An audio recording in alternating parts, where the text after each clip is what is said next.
So necrophilia, rape, murder, and decapitation are all just a few of the things that serial killer Ted Bundy was convicted of carrying out.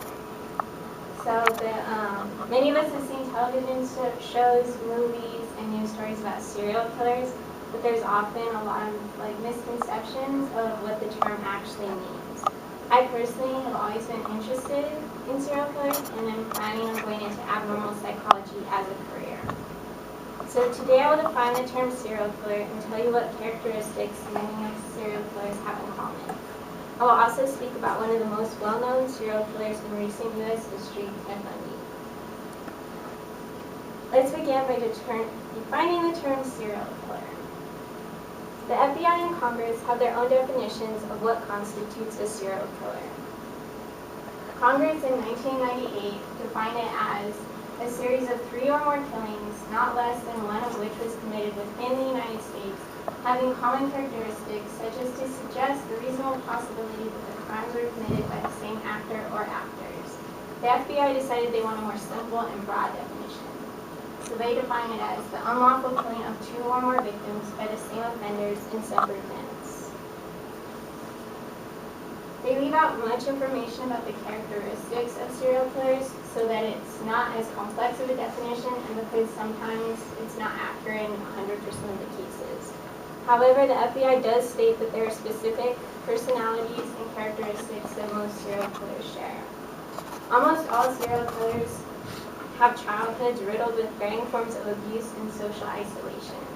Many of them face a lack of control and power, and that's something they strive for later in life. And though highly disputed, the McDonald triad suggests that abuse to animals, bedwetting, and fire setting are all early predictors of later criminal activity of serial killers. Many serial killers also share the same pathologies in our term psychopaths or sociopaths.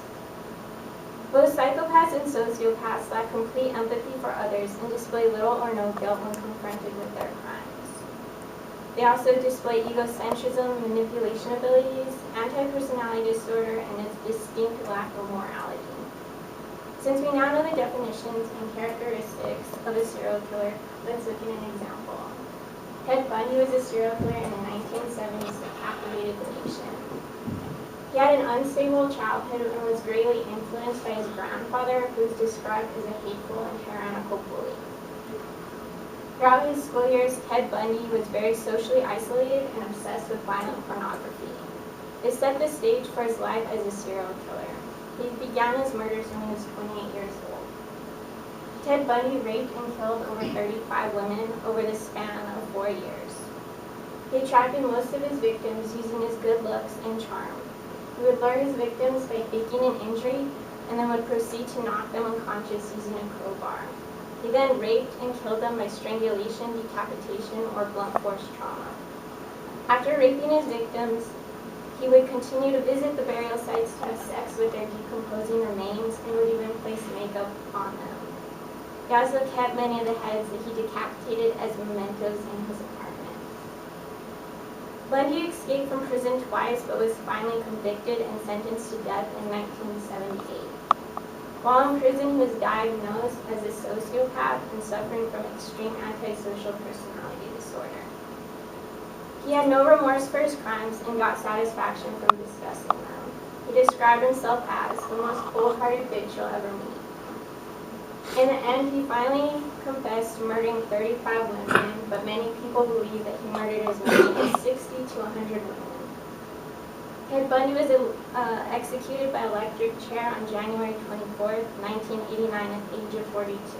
His last words were, "I'd like you to give my love to my family and my friends." We now know what a serial killer is and the story of a murderer who fits the definition perfectly. So in conclusion, a serial killer is someone who has murdered more than 3 people and at separate times. They have many characteristics in common, especially difficulties in early childhood and antisocial personality disorder. Ted Bundy is an example of a murderer who fits the definition perfectly. This is what Ted Bundy had to say about himself an hour before he died. I want people to understand this too, and I'm not saying this gratuitously because it's important people understand this. That basically I was a normal person.